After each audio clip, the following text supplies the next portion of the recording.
Bismillahirrahmanirrahim. Assalamualaikum warahmatullahi wabarakatuh. Waalaikumsalam warahmatullahi wabarakatuh. Alhamdulillahirabbil alamin wassalatu wassalamu ala Rasulillah wa ala alihi wa ashabihi wa man walah wala haula wala quwata illa billah amma ba'd. Fani bidin rahimin rahimakumullah. Bagaimana kabar antum semua? Alhamdulillah. Sehat walafiat. Alhamdulillah, di siang hari ini insyaallah kita akan melanjutkan kembali pembahasan kita, yaitu pendidikan keluarga sesuai sunnah Nabi sallallahu alaihi wasallam. Ma'asyiral muslimin rahimani wa rahimakumullah. Terakhir kita bahas apa? Masalah talak. Oke. Kemudian setelah masalah talak itu ada pembahasan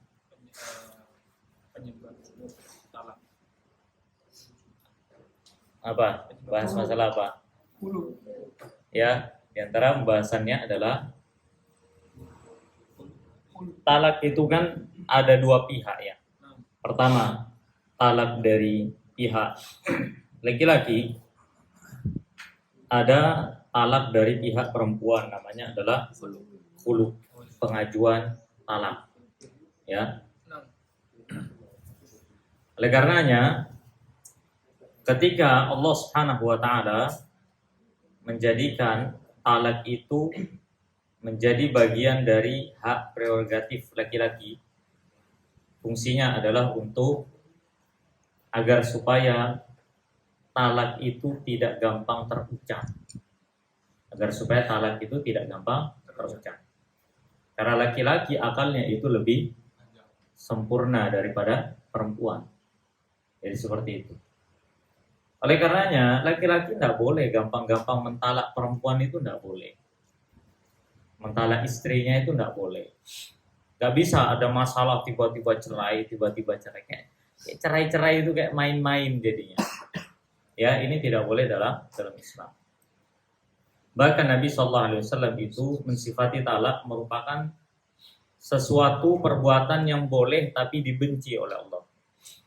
Perbuatan yang boleh, tapi dibenci oleh Allah Subhanahu wa taala. Dan itulah talak. Oleh karena sekali lagi, seorang suami tidak boleh bermudah-mudahan dalam mentalak istrinya. Ya. Kemudian tahapan-tahapan talak, nah ini harus tahu juga ya, tahapan talak itu harus tahu.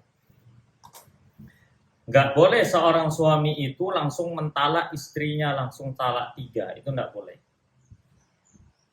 Dalam satu waktu itu nggak boleh langsung di talak 3, itu nggak boleh. Kamu saya talak contohnya 3 kali, itu nggak boleh. Ya, hukumnya adalah haram.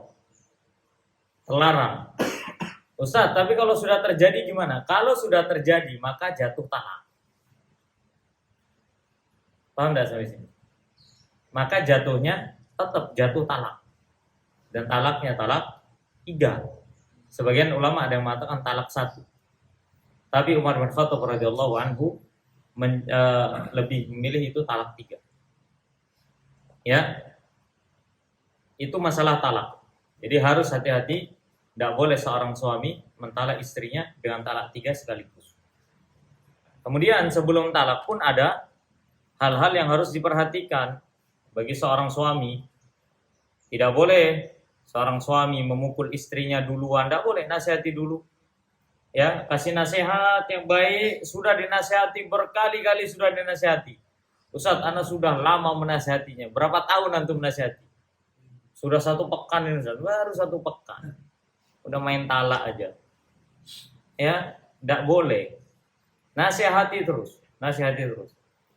Ya, karena sifat dari istri kita sebagaimana disifati oleh Nabi sallallahu alaihi wasallam, khuliqatil mar'atu min dhila'. Wanita itu diciptakan dari tulang rusuk yang bengkok. Apa artinya? Sesolehah seorang wanita, dia masih memiliki sifat bengkok. Jangan berbicara istri kita di zaman sekarang ya. Istri kita sekarang, istri Nabi sallallahu alaihi wasallam saja ada sifat bengkoknya. Dan itu merupakan bagian dari sifat wanita. Justru di antara kesempurnaan ciptaan Allah kepada seorang wanita adalah salah satu sifat bengkoknya itu yang harus banyak dimaklumi oleh suami. Nah, seperti itu. Ya, jadi wanita yang melakukan perbuatan haram tidak boleh bagi suami langsung mentalaknya.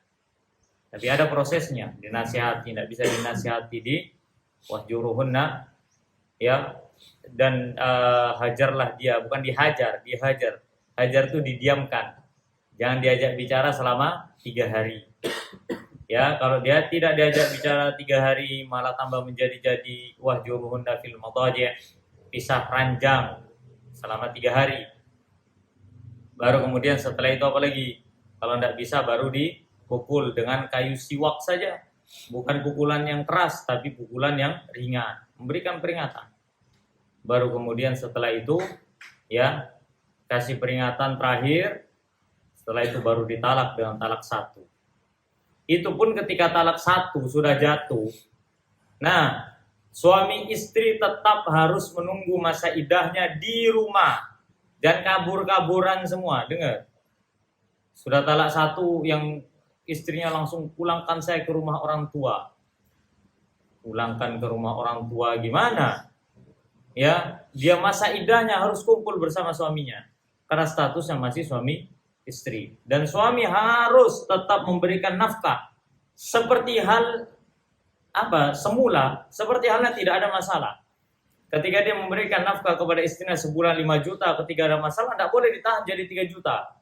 Dia harus tetap memberikan 5 juta. Kalau bisa saat itu lebih. Supaya apa? Supaya ada takliful qulub. Ya, kedekatan hati lagi antara suami dan istri yang sedang bertikai ini. Karena adanya masa iddah dan suami istri harus bersama di saat masa iddah, tujuannya adalah agar supaya suami dan istri ini bisa berdamai. Tidak sembarangan gitu. Ya, dalam hukum Islam saja itu sudah merupakan perkara yang harus diperhatikan. Talak 1, talak 2 demikian adanya.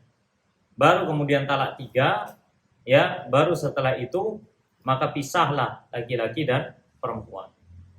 Nah, oleh karenanya ini harus diperhatikan dalam masalah talak.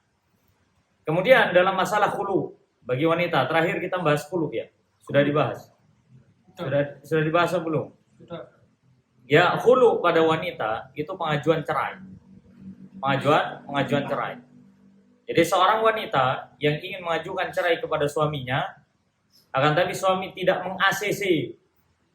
Ya, ini awalnya itu khulu itu tidak boleh istri langsung naruh ke pengadilan. Nah, ini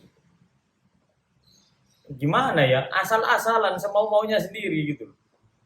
Ya, langsung istri pergi ke pengadilan sendiri sama lawyernya langsung naruh siapa yang cerai dari dia. Loh, ini tidak boleh. Sebelum wanita mengajukan khulu, sampaikan kepada suami bahwasanya dia berniat ingin cerai dari suaminya. Harus itu. Paham enggak sampai sini? Ya, istri datang, sama permisalan ya. Contoh Markonah gitu kan. Nama istrinya Markonah contoh. Ya, sama Pak Ijo suaminya. Markonah ini harus ngomong ke Pak Ijo, "Bang, saya ini enggak tahan lagi Bang hidup denganmu.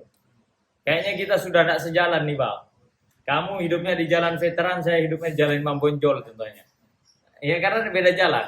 Oke, akhirnya tidak sepaham itu, tidak seia sekata dalam rumah tangga. Akhirnya bersengketa, bukan sekata lagi, sengketa juga. Ya, maka istri menyampaikan kepada suami, saya pengen cerai.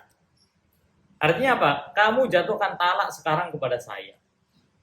Nah, ketika suami mengatakan, enggak, saya tidak mau mentalak kamu, saya enggak menceraikan kamu. Istri harus bertanya lagi, apa alasan kamu tidak mau menceraikan saya, sedangkan saya tidak mau lagi hidup sama kamu.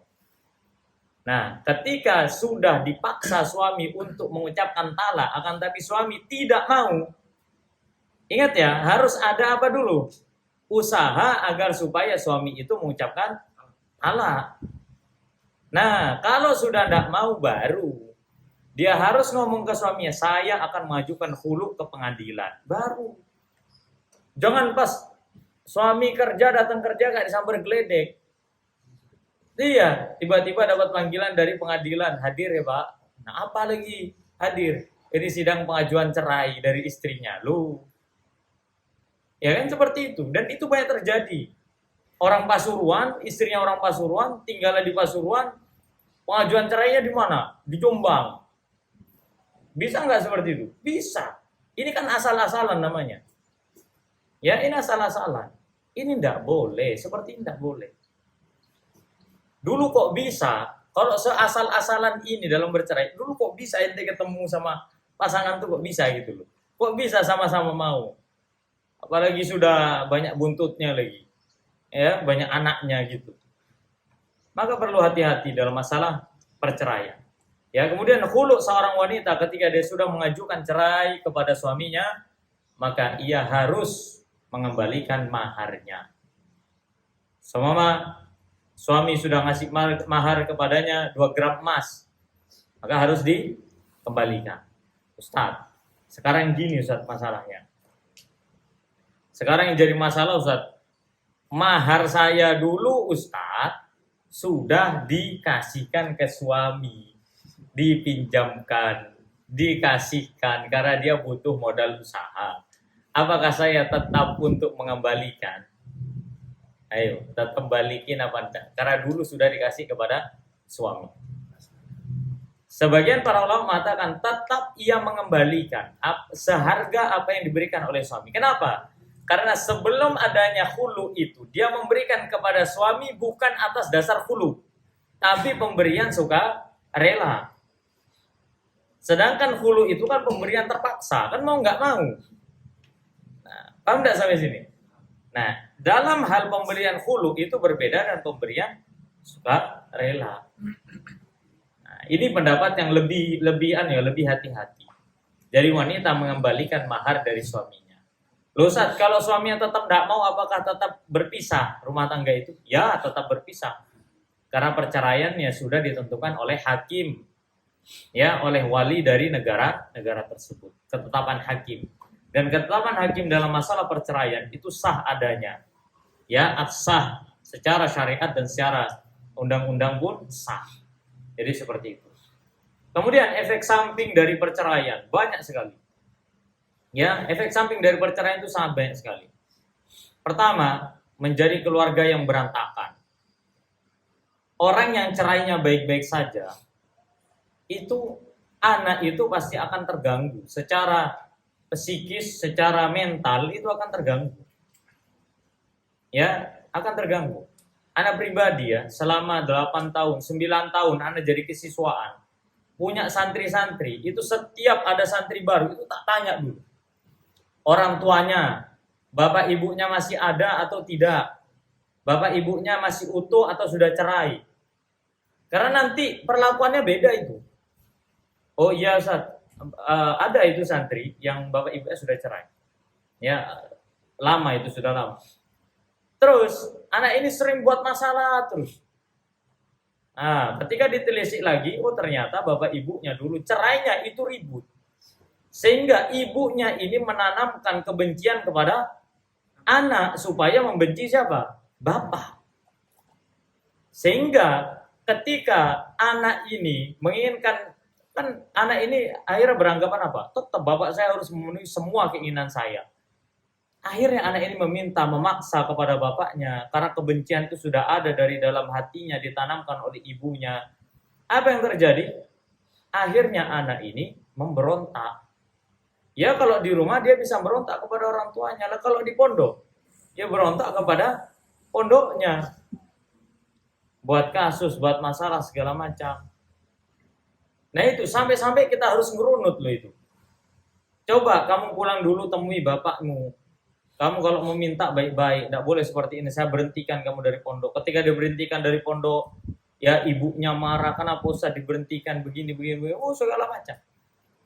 Dan ini yang menjadi perkara berat dalam masalah perceraian. Apa itu? Menjadi keluarga berantakan, bukan berencana lagi. Berantakan. Anak berantakan, dari sisi mental berantakan, dari sisi kejiwaan berantakan. Oleh karenanya, kalau mau ditanya ya, Anak tanya sama antum semua ini. Antum tahu tujuan pernikahan itu apa? Apa tujuan kita menikah? Biar tenang. Nah, Biar tenang. biar tenang. Untuk menyempurnakan agama. Menyempurnakan agama, biar tenang. Terus, tenang apa Pak? Ibadah. Yang ada Pak, ruwet Pak sama anak-anak Wan, realitanya. Ya, agar syahwatnya tersalurkan. Terus apa lagi? Membina keluarga. Membina keluarga. Setelah membini, dibina. Ya kan? Untuk melahirkan keturunan. Oke, itu memang bagian dari fitrah manusia dalam menikah. Tapi ada satu yang sering dilupakan dalam pernikahan. Apa itu? Pernikahan itu mencari kedamaian. Antum pengen dapat keluarga yang sakinah, mawaddah warahmah, antum harus damai. Antum harus bisa berdamai dengan diri antum masing-masing. Suami harus bisa berdamai dengan dirinya masing-masing. Istri juga harus berdamai dengan dengan dirinya masing-masing. Dengan dirinya sendiri harus berdamai. Kalau nggak bisa berdamai dengan diri kita sendiri dulu, nggak bisa kita berdamai dengan orang lain, itu nggak bisa. Pernah nggak kita memaklumi diri kita? Ayo. Pernah. Sering. Coba, apa contoh antum memaklumi diri antum? Mau marah. Lalai. Mau marah, enggak marah? Jadi marah. Enggak, belum tentu, itu kadang keselimur. Lebih tepatnya kita bukan memaklumi diri kita sendiri, enggak. Lebih tepatnya apa? Kita ini pasrah. Benar nggak? Pasrah, menyerah, sudah itu. Ya sudahlah. Nah, itu pasrah namanya. Memang beda tipis. Beda tipis. Tapi memaklumi diri sendiri itu adalah ketika kita bisa mengontrol diri kita. Apa yang harusnya kita kerjakan, mana yang nggak boleh kita kerjakan. Itu memaklumi diri kita sendiri. Makanya sifat seorang hamba terbaik itu, idza an'ama syakara wa idza butuliya sabara wa idza adnaba istaghfara. Kalau dikasih nikmat dia bersyukur, ketika diberikan cobaan dia bersabar, ketika berbuat dosa dia istighfar. Dia kembalikan semua pada dirinya. Ini namanya berkompromi pada diri sendiri loh. Dan itu sulit. Betul kan? Iya, kalau salah. Siapa yang salah, siapa yang diomelin. Apalagi kalau pemimpin rumah tangga. Waduh. Kadang anaknya salah sedikit sudah, marahnya sudah kayak pertandingan Piala Dunia sebulan. Ya, iya. Bisa nggak kita berkompromi dengan diri kita? Kalau kita bisa berkompromi dengan diri kita, lapang dada, legowo, kita akan legowo dengan urusan rumah tangga kita. Mau suami, mau istri loh itu. Suami istri harus punya legowo itu. Nggak bisa. Suami istri itu senantiasa mengingat kesalahan. Yang ada suami istri itu bukan memaafkan, memendam, lebih tepatnya memendam kesalahan itu dan tidak terbuang. Betapa banyak pasangan suami istri melalui masa tuanya dengan tetap menyimpan kesalahan pasangannya. Benar nggak? Masa iya Ustaz? Iya, apa buktinya Ustaz? Nanti ketika sudah tua, ibu melakukan suatu kesalahan, dilihat oleh anak, bapak akan mengatakan, yo ngono le, mak mungkin nom kayak gini. Nah, ya biasa Ustaz, anak sudah dari dulu seperti ini, anak sabar. Nah, antum tidak sabar, antum pasrah, antum tidak bisa ngapa-ngapain namanya. Iya Ustaz, suami memang sifatnya seperti itu Ustaz. Ya mau gimana lagi Ustaz, anak ya sebagai istri harus bersabar. Berarti Anda belum bisa memaafkan. Berat Pak, urusan maafkan itu berat. Orang kalau bertikai itu cuma 3 ya. Suami istri ini kalau bertiga itu cuma 3. Cuma 3 kondisinya. Dengarkan nih. Suami istri kalau lagi ribut kondisinya cuma 3. Pertama, membalas. Membalas. Suami buat salah, istri akan balas. Tak balas kok. Nah, kalau sudah saling membalas suami istri, ini hubungan toksik namanya. Hubungan berpenyakit. Ya, artinya tidak ada usaha antara salah satu dari kedua belah pihak atau kedua-duanya untuk memperbaiki masing-masing. Minimal salah satu di antara keduanya. Malah dibalas. Loh, kamu kok marah? Kamu sendiri kayak gitu kok. Benar nggak? Ini toksik namanya. Ini sudah hubungan apa namanya? Ya, beracun ini. Tidak bagus sudah. Hubungan seperti ini tidak bagus. Jangan remehkan masalah-masalah halal seperti ini. Pertama dari perkara yang kecil akan membesar itu. Sehingga suami istri tidak lagi ada amar ma'ruf nahi munkar. Apa yang terjadi? Rusak rumah tangga. Ini yang membalas ini. Pertama. Yang kedua, memaafkan. Memaafkan itu tidak bisa sukarela. Memaafkan itu lebih tepatnya pasrah dan memaksa. Iya, tapi tolong ya jangan diulangi lagi. Tapi dia ingat terus kesalahan itu dalam hati. Dia ingat terus, dia pendam terus itu. Dia bawa. Suami membawa kesalahan istrinya, istri membawa kesalahan suaminya. Akan teringat ketika istri salah, teringat lagi, terngiang-liang lagi dalam pikirannya. Oh iya, dirunut lagi. Itulah pintar syaitan ya. Syaitan itu akan memasuki memori akal seorang hamba, terutama kesalahan pasangannya. Kemudian kalau sudah ada percikan api sedikit, percikan api loh, belum jadi api. Percikan api dari korek ketek gitu. Itu sama syaitan dibuat runut. Coba kamu lihat lagi kesalahan dia apa saja dulu. Fatal kan? Fatal kan? Nah kayak gitu. Di setan-setani sama setan itu memang. Betul kan? Iya. Iya, kesalahan istri saya dulu gini. Akhirnya membuncah yang namanya apa? Meledak yang namanya emosi, terjadi perceraian. Ya itulah tujuan setan. Berantakan akhirnya keluarga dari perceraian. Makanya orang memaafkan itu ada yang terpaksa, ada yang suka rela. Tapi ini kayaknya enggak deh. Susah kalau yang suka rela. Baru yang ketiga, lapang dada. Wah, ini sangat-sangat istimewa. Tidak semua orang bisa. Nabi Shallallahu Alaihi Wasallam saja sepertinya. Ya, Nabi Shallallahu Alaihi Wasallam dan orang-orang yang istimewa yang bisa memiliki sifat lapang dada itu. Anda tidak bisa bayangin pada saat istri-istri Nabi Shallallahu Alaihi Wasallam radhiyallahu anhunna ajmain, para istri ini lagi ribut. Coba, gimana? Apakah istri Nabi tidak pernah melakukan kesalahan kepada Rasulullah? Pernah. Tapi luar biasanya apa? Rasulullah tidak pernah mengingat itu. Seperti halnya sudah berlalu. Berat enggak? Berat. Merelakan sesuatu, lapang dada, itu berat. Berat jemaah, enggak gampang. Pernah dengar kisahnya Aisyah enggak? Yang dituduh berzina. Hadisul Ifki dari ayat 11 dari surah An-Nur itu. Coba antum baca itu sampai ayat ke-26. Kalau enggak 26, 27. Nah, itu ada kisah menarik. Jadi Aisyah itu istrinya siapa sih? Istri Rasulullah yang paling dicinta, betul nggak? Ya. Terus anaknya siapa? Abu Bakar. Putri tercintanya Abu Bakar. Betul kan? Iya. Pada saat terjadi tuduhan zina, ada yang namanya Mistah bin Usasa. Mistah bin Usasa ini masih sepupunya Abu Bakar. Dia orang yang miskin. Dan ia mendapatkan nafkah bulanannya itu dari Abu Bakar.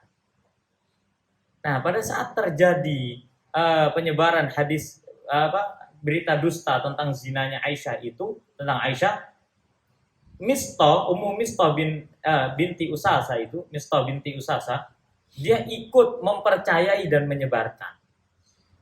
Sakit hati enggak kalau antum di posisi Abu Bakar? Masa ya kamu ikut-ikutan menuduh, mempercayai putri saya berzina? Itu. Apa enggak ngamuk kan? Makanya manusiawi banget kan kalau Abu Bakar marah. Marah Abu Bakar sampai dia bersumpah kepada Allah, saya bersumpah saya tidak akan lagi memberikan nafkah kepada Mistah binti Usasa. Saking mangkalnya Abu Bakar. Padahal Abu Bakar itu dikenal orang yang paling baik imannya, budi pekertinya, luhur akhlaknya itu. Marah dia. Allah turunkan surah An-Nur ayat 27. Apa kata Allah? Falyafu wal yasfahu. Maafkan dan lapang dada.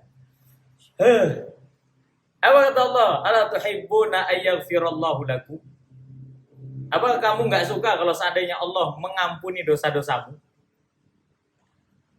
Karena Abu Bakar dengar orang yang bisa berlapang dada diampuni dosanya. Lah, baru dia ngasih lebih daripada nafkah sebelumnya. Karena dia berharap diampuni dosanya. Maka dia relakan itu. Bayangkan itu. Berat nggak itu? Berat. Bisa nggak kita ke pasangan kita kayak itu? Bahasan berat kita di siang hari ini. Iya. Jangan terjadi perceraian. Tidak perlu. Tapi bagaimana kita bisa merelakan apa yang menjadi kesalahan pasangan kita setelah kita menasihati dan meluruskan, kita berusaha untuk melupakan. Nah, ini susah ini. Ini susah. Maka antum dari tadi kayaknya mendengarkan dengan seksama, ini ada apa ini? Namanya juga kayak gitu. That's life, namanya juga kehidupan. Itulah hidup. Ada tanda apa? Ya terkadang kita sedih, terkadang kita bingung, terkadang kita ribut, terkadang kita berdamai. Menjadi hal penting bagi kita adalah berdamai dengan diri sendiri, itu penting. Penting. Ya, sebelum terjadi perceraian, cobalah untuk berdamai dengan diri kita sendiri. Makanya dalam Islam itu kenapa sih harus ada muhasabah? Harus ada itu. Setiap hari sediakan satu waktu kita untuk sendirian, berdiam diri, muhasabah, ajak hati kita berbicara, itu penting. Kamu di keluarga gimana? Gimana kamu ini di keluarga? Kamu sudah berusaha tak untuk menjadi pasangan yang baik? Kamu sudah berusaha tak untuk menjadi orang tua yang baik? Coba ajak hati kita. Lisan kita ini ngajak hati. Ngomong dewe enggak apa. Ajak hati kita. Karena secara tidak langsung kita sedang membenahi jiwa kita ini. Maka kalau di ilmu psikologi itu kan ada namanya self talk. Ya, bicara dengan diri kita sendiri. Ya, bicara dengan diri kita sendiri. Kenapa? Karena kalau orang sudah bisa berdamai dengan dirinya, dia bisa mengarahkan jiwanya. Akan ringan semua masalahnya itu. Kenapa sih masalah rumah tangga ini seperti halnya udah diubun-ubun memecah kepala ini? Padahal masalah kecil, masa keasinan sudah ributnya sampai 1 tahun. Udah itu. Ya, kenapa? Terkadang sampai-sampai karena masalah itu terlalu sering terjadi dan tidak ada pembenahan. Apa yang terjadi? Hal-hal yang sifatnya itu hukum asalnya tidak perlu diributkan, jadi diributkan. Betul kan? Contoh.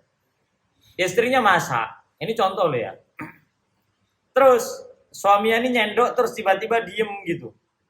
Nah, istri nanya, kenapa bang? Keasinan. Suami bersikapnya apa? Kalau ditanya seperti itu kan skakmat itu. Skakmat itu. Istri kita nanya, emang keasinan ya? Ayo, mau jawab apa?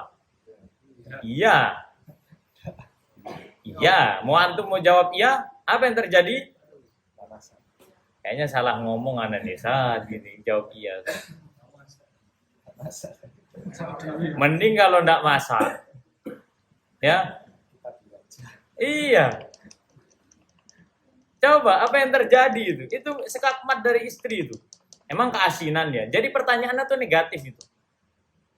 Ya, enak apa enggak? Enggaknya itu kok akhir gitu loh. Harusnya enak kan gitu loh. Makanya istri bu kalau pengen enggak sakit hati, cara nanyanya bu dirubah ke suami. Kalau pengen suami itu menilai masakannya, tanya, bang enak kan? Jangan pakai kalimat negatif. Enak apa enggak? Terjawab enggak sakit hati, padahal ngasih pilihan kan ada enggaknya. Nah itu, dia jawab enggak enak, nah, kan? Ya, ya itu. Ustadz, kalau anak jawab enak, Ustadz, nanti besok buat lagi kayak gini lagi kan kacau, Ustadz. Kalau ternyata anak jawab gak enak, Ustadz, mangkel, Ustadz. Nah, gimana kalau seperti ini? Posisinya seperti apa? Maju kena, mundur kena ini. Caranya nyamping. Iya. Selimur noai. Ada kecap enggak? Antum racik sendiri caranya itu. Ya, racik sendiri sama kuah ya. Kalau kuah keasinan gitu contohnya. Enggak apa-apa antum buka pancinya sambil senyum, tambahkan garam, tambahkan bumbunya, diaduk-aduk gitu. Ya, izin dulu, izin ya, tak tambahin ya, gitu. Insya Allah ridho itu. Kenapa kita kok gampang-gampang mempermasalahkan sesuatu yang sifatnya sepele? Karena kita tidak bisa berkompromi dengan hati kita sendiri, tidak bisa. Makanya pantas jika seandainya dalam urusan rumah tangga itu sulit untuk diperbaiki. Sulit. Yang ana jumpai dalam curhatan-curhatan rumah tangga itu, sebenarnya itu perkara-perkara yang nggak begitu besar. Bahkan ana sampai itu ditodong jam 11 malam. Dikasihnya ya chat WA itu masalah rumah tangga, seret, udah masalah rumah tangganya dia nyampaikan ke ana lewat chat WA, kan kita sudah ngantuk jam 11 malam, terus ditutup. Ana bilang tuh ya besok aja ya, ana jawabnya ana waktu istirahat. Terus dia malah mengatakan apa? Apakah Ustadz memandang permasalahan saya ini ringan? Masa anak ngomong rasa no dewe pak gitu kan tidak bagus sih, ya kan? Tapi masa iya orang istirahat suruh jawab pernah? Ya, anak bilang semua masalah itu pasti ada solusinya. Tinggal bagaimana kita menganggap masalah itu, dianggap ringan apa dianggap berat. Kalau dianggap berat, ya sudah cerai aja. Makanya ketika datang orang yang berusaha curhat rumah tangganya, pengen cerai. Anak tanya, mau cerai apa enggak? Itu pertanyaan pertama itu, harus dipastikan itu. Mau cerai apa enggak? Ya, saya mau cerai. Ya wes, ngapain disampaikan masalahnya? Saya enggak mau dengerin masalah sampean. Ruwet juga. Kan gitu, cerai-cerai aja. No, pengadilannya ada di sana. No. Nah, peraturannya kayak gini, undang-undangnya gini, surat-suratnya dia. No. Kalau pengen cepat keluar ACC, ya sampean pengen tepat jadi duda, istri sampean biar cepat jadi janda, nah, ada caranya, ya kan? Yang penting masa iddah selesai, nanti ACC surat cerai keluar, itu ada caranya. Nah sampai tak kasih tahu seperti itu. Tinggal sekarang bisa nggak kita membuat keputusan dalam rumah tangga itu? Seorang istri membuat keputusan untuk dirinya dan untuk anak-anaknya. Seorang suami buat keputusan untuk istrinya dan anak-anaknya. Dan akibat dari perceraian selain berantakan rumah tangga yang berantakan itu, ya hilangnya kedamaian. Dan itu tujuan dari pernikahan tadi. Damai dengan diri sendiri, damai dengan istri dan anak-anak, damai dengan mertua, damai dengan orang tua, damai dengan tetangga, damai dengan kolega. Kalau ternyata pernikahan tersebut tidak mendatangkan kedamaian pada satu unsur dalam ruang lingkup rumah tangga, berarti rumah tangga kita belum baik. Ustadz, anak sama istri alhamdulillah Ustadz damai, tapi sama mertua tidak damai. Gimana ceritanya antum bisa dikatakan rumah tangga yang damai ketika mertua juga tidak damai? Gimana? Ribut aja sama mertua, saling sindar, saling sindir. Ya, ini tidak damai namanya. Yang ada adalah menyimpan dendam, sehingga pasti akan muncul lagi di masa yang akan mendatang. Ya, ini merupakan bagian dari pembahasan terpenting yaitu dalam perceraian. Ya, kemudian efeknya juga ke anak, efeknya juga ke semua. Nanti orang tua itu bakal ribut juga. Betul kan? Mertua itu besannya akan ribut itu. Pasti ribut itu. Ribut begini begitu. Segala macam hal yang berkaitan dengan perceraian pasti akan meruntuhkan kedamaian. Oleh karena tugas kita sebagai seorang suami istri ataupun yang mungkin belum nikah ya kan, tetap belajar tentang pernikahan. Karena dalam rumah tangga sendiri ibadah terlama yang membutuhkan ilmu yang panjang, sedangkan kita sholat saja 5 menit, ilmu sholat aja 1 bab penuh itu. Apalagi masalah rumah tangga, yang mana rumah tangga itu kita kerjakan seumur hidup kita. Ya, sholat tidak akan menjadi afdol ketika rumah tangga bermasalah.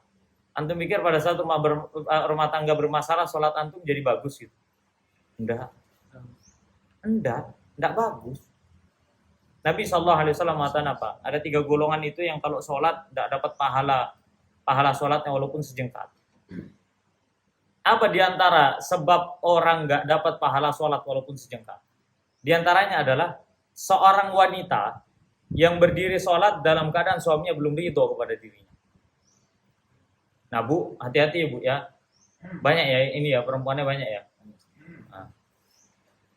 Ingat ya, keridhaan suami bagi seorang istri itu nomor 1. Keridhaan suami bagi seorang istri itu nomor 1. Bukan lagi orang tuanya, akan tetapi suaminya. Baktinya istri ketika sudah bersuami harus kepada suaminya, bukan lagi kepada orang tuanya. Tapi suami yang baik tidak akan pernah memutus silaturahim antara istri dan orang tuanya. Tapi istri harus isma' wa ati, dengarkan dan taati suami. Selama dia tidak merintahkan perkara keburukan dan kemaksiatan. Tidak boleh ada rasa gundah gulana, itu tidak boleh. Tidak boleh. Kenapa? Karena seorang istri dituntut untuk taat kepada suaminya. Taat kepada suami itu berat. Mantas kan kalau pahalanya surga. Betul kan? Karena berat. Tidak mengangkat suara pada saat suami itu ngomel. Nggak membantah.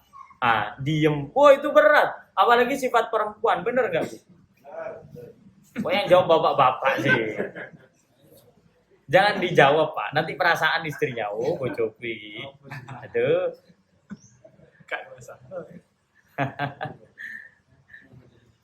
Iya, tidak boleh. Ya, seorang wanita itu tidak boleh merasa dirinya lebih baik daripada suaminya. Sekalipun, afan ya, kalau ini anak mungkin lebih spesifik lagi. Sekalipun wanita lebih daripada laki-laki. Paham? Mungkin lebih berilmu, lebih kaya, lebih tua, lebih berpendidikan, lebih apa lagi? Lebih semuanya. Nggak boleh seorang wanita menempatkan diri di atas laki-laki. Nggak boleh. Haram hukumnya seorang wanita menempatkan diri di atas laki-laki. Wah nanti abis ini ibu ini pasang uploadan kajian Ustaz Syafiq. Hendaknya suami berbuat baik kepada istrinya. Kan ada tuh Ustaz Taufik yang nangis-nangis tuh kan. Entarlah dicari sama ibu. Masuk iya Ustaz, ini mana? Yang suami-suami ngetel kajian Ustaz pelit bahasa lama. Sama-sama bahasa lama lagi. Kan? Iya. Makanya ingat hak dan kewajiban kita masing-masing. Itulah yang menjadi sebab kelanggengan rumah tangga. Dan yang terakhir, jangan pernah berharap rumah tangga itu sempurna. Paham? Allah memberikan pasangan kepada kita itu sesuai dengan kebutuhan, bukan kemauan. Apa yang kita butuhkan, Allah berikan. Iya, kadang kita ini pengen pasangan kita itu rupawan, kemudian banyak harta, segala macam. Kenapa? Ini belum saya tanya jawab. Ya, apa? Terkadang kita menginginkan pasangan kita itu rupawan dulu sebelum menikah, mungkin Pak ingin begini. Ternyata yang Allah kirimkan tidak sesuai dengan spek yang kita inginkan. Iya. Nggak sesuai dengan spek yang kita inginkan. Terkadang kita speknya pengen yang 100 nilainya, ternyata yang Allah kasih adalah 80. Semuanya itu pasti ada hikmahnya. Ingat, Allah memberikan sesuatu itu sesuai dengan kebutuhan, bukan kemauan. Kalau kemauan kita nggak akan selesai. Kalau kebutuhan, ya kebutuhan terpenuhi itu lebih baik daripada kemauan yang tidak terpenuhi. Sudah, itu garis mutlak dalam hidup itu. Ya ingat. Tidak ada yang sempurna dalam rumah tangga. Ada kekurangan. Istri punya kekurangan, suami pun punya kekurangan. jangan pernah berkonsentrasi pada kekurangan pasangan. Nah, ini berat ini. Sangat berat.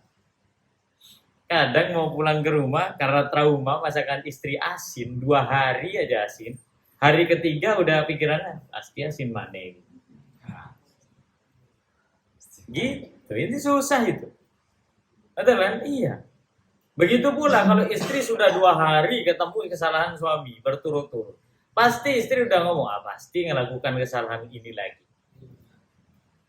Nah, itu apa ya? Kita lebih memperhatikan pada dinding yang rusak daripada untuk memperbaiki. Kita lihat lagi dinding yang berlubang, lihat lagi, harusnya kan cepat-cepat ditempel, betul kan? Iya. Kan kesalahan dia itu berat, Ustaz. Sulit untuk saya basmi, Ustaz. Seperti halnya dia telah menancapkan paku di dinding, meskipun sudah dicabut masih ada bekasnya. Coba sekarang datengin tukang. Tanya, Pak, kalau dinding habis kena paku, terus dicabut pakunya, masih ada bekasnya, diapain? Didempul. Tukang aja punya solusi masalah dinding, benda mati. Sedangkan hati kita loh, nggak ada solusi kan? Ya kan? Ingat, nggak ada yang, bahkan manusia tuh nggak ada yang namanya kesempurnaan, nggak ada. Kalau itu kelebihannya dia, enggak, itu bukan kelebihan, itu kenormalannya manusia. Ustadz, dia sabar, kelebihannya itu dia sabar. Itu bukan kelebihan sebenarnya, normalnya manusia sabar. Cuman yang A ini normal sabar, yang ini kurang sabar, jadinya kekurangan. Paham nggak maksudnya? Harusnya manusia itu sabarnya 100%.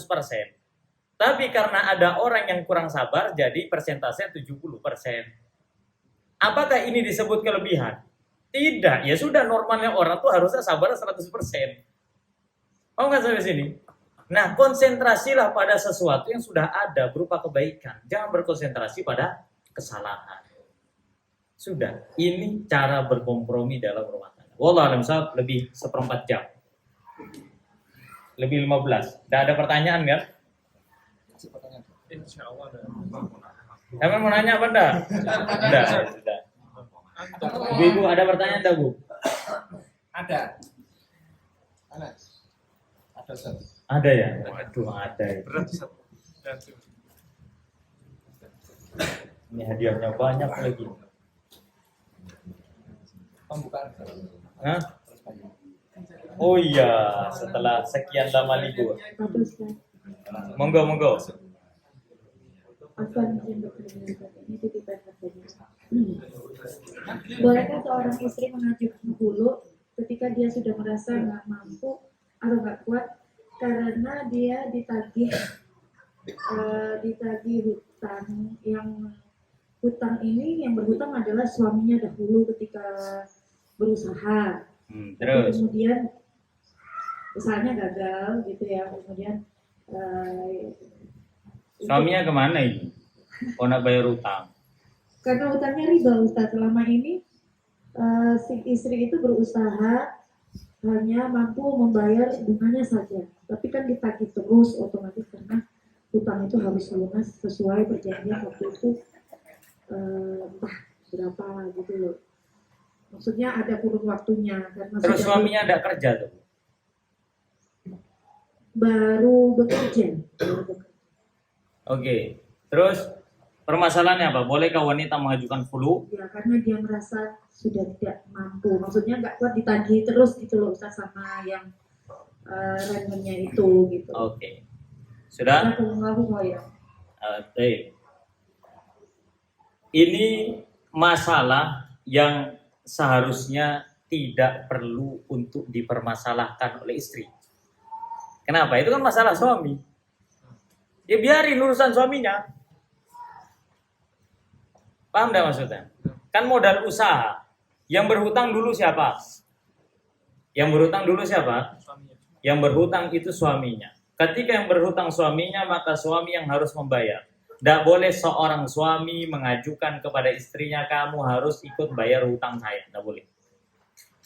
Dan istri tidak perlu membayar hutang suami kecuali suaminya sudah wafat. Wis. Kalau suaminya sudah wafat, baru yang membayar siapa? Keluarga suami, bukan istri. Paham ya? Nah, ini akibat terlalu apa ya? Ya, ikut campur dalam masalah pasangan. Terutama, mohon maaf, istri kepada suami. Ini tidak boleh. Suami punya utang, suami tidak punya utang, biarin. Itu urusan suami. Tugas istri adalah mengingatkan jika suami punya hutang harus segera dibayar. Sudah, bukan malah ikutan bayar, tidak usah. Istri bekerja, dia punya penghasilan, tidak ada kewajiban bagi dia untuk menanggung nafkah kepada suami, apalagi bayarin hutangnya. Terus suaminya ini disuruh bekerja, suruh cari duit supaya dia bisa bayar hutang. Jual aset-aset yang ada itu jual, jika seandainya tidak mudaratkan. Aset-aset yang tidak terpakai, tidak penting, jual. Ya, itu lebih baik daripada hidup penuh dengan hutang. Nah, seperti ini. Nah, kemudian istri, ingat ya sekali lagi, istri tidak perlu bayar, itu tidak perlu. Sudah, nikmati aja uang hasil dari jerih payah. Lebih baik begini caranya, salah satunya adalah istri membantu keuangan keluarga, suami cari nafkah untuk nafkah anak istri plus bayar hutang. Seumpama gaji suami 5 juta. Kalau istri itu bekerja dan istri mau berlapang dada, itu bukan justru bayarin utang suami. Justru istri itu ngomong gini ke suami, Bang, dari 5 juta gaji penghasilanmu itu, kalau bisa 3 jutanya dibuat bayar hutang. Kita enggak apa-apa Bang, hidup 2 juta. Nanti dari penghasilan saya bantu kebutuhan keluarga sedikit-sedikit ya, semampunya. Itu bagus itu namanya. Ta'awun dalam kebaikan, bukan ta'awun dalam bayar hutang. Paham ya sampai sini ya? Nah, seperti itu. Nah, makanya kenapa istri merasa tidak kuat? Kenapa? Karena ngerasa dia punya tanggungan. Padahal yang buat tanggungan siapa? Suami. Nah, seperti itu. Ustaz, karena selama ini yang menanggung biaya hidup, sekolah, makan, listrik, dan segala macam di dalam rumah tangganya itu sang istri. Itu yang merasa berat buat beliau. Oh, ini beban keluarga ini. Suami beban keluarga. Nah, ini suaminya ini harus ngaji nih. Solusinya ini suaminya harus ngaji. Ingat ya, peringatan buat para suami. Nah, kalau ternyata istri itu merasa bahwa suaminya tidak memberikan nafkah, artinya kan suami nggak ngasih nafkah kan ya, posisinya seperti ini. Bukan masalah hutang sebenarnya. Hutang luar rumah itu nggak ada urusan itu sebenarnya. Urusannya suami. Tapi intinya adalah suami tidak memberikan nafkah kepada istri karena suami tidak bekerja atau tidak mau bekerja, tidak mau usaha. Kebanyakan milih kalau suruh usaha, kon dodolan gak gelem, kudune kantoran contoh. Ya, malah jadi beban keluarga, maka istri boleh minta cerai. Boleh kalau seperti itu. Kalau tadi urusan utang tidak perlu minta cerai. Ya, kalau untuk urusan hutang tidak perlu minta cerai. Tapi kalau urusan nafkah, kalau seandainya suami memang tidak memberikan nafkah kepada istri, maka istri boleh minta cerai karena alasan suami tidak atau tidak mampu memberikan nafkah. Allah alam bisawab. Sudah ya? Pertanyaannya sudah ya Bu ya? Oke, di sini ada hadiah. Oh, berapa ini Pak Anda Pak? Anda nih kalau suruh bagi hadiah nih bingung Anda. Ya, ringan-ringan aja. Semampunya aja ya. Ya. Satu-satu aja lah. Ya. Ikhwan 1, akhwat 1. Yang mana nih yang ikhwan? Yang ini ya? Yang akhwat yang ini. Oke. Oke, ini besok-besok aja lagi enggak apa-apa. Karena soalnya mau ke Malang nih. Ke kantor Abang Ferdi ini apa? Mana Bang Ferdi? Pulang nggak dia? Oke, pertanyaan untuk ikhwan dulu. Ikhwan yang apa ini? Umum ya? Umum. Oke, ikhwan. Yuk, sekarang angkat tangan yang mau ditanya. Oh, oke. Oke. Sebutkan nama sepupunya Abu Bakar yang terlibat dalam tuduhan zina.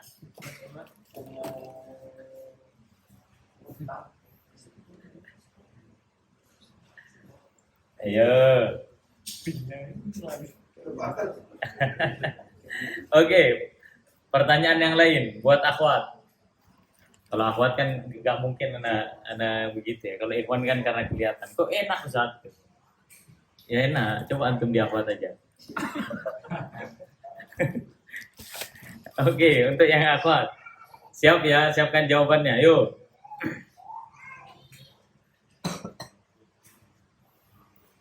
Bagaimana ketentuan seorang istri mengajukan khulu?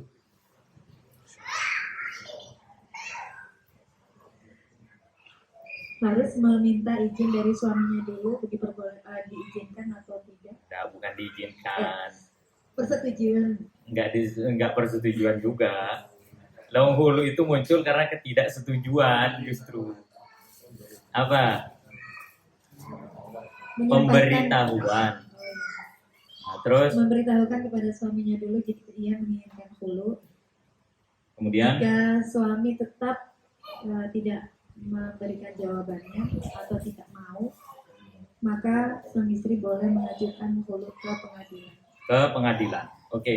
Dan ketentuan apa tadi? Mengembalikan maharnya. Mengembalikan maharnya. Kalau sekarang maharnya ternyata sudah dikasihin ke suami sebelum terjadi hulu, Tetap dikembalikan. lebih hati-hati untuk tetap dikembalikan. Baik, jazakallah khair. Yuk, pertanyaan lagi buat Ikhwan. Ayo, siapa yang mau ditanya lagi? Oke, sampean ya. Yang depan sendiri. Oke, sekarang. Sebenarnya pertanyaannya sudah semua ini. Ya. Siapa tadi namanya? Misto siapa? Pinnya itu.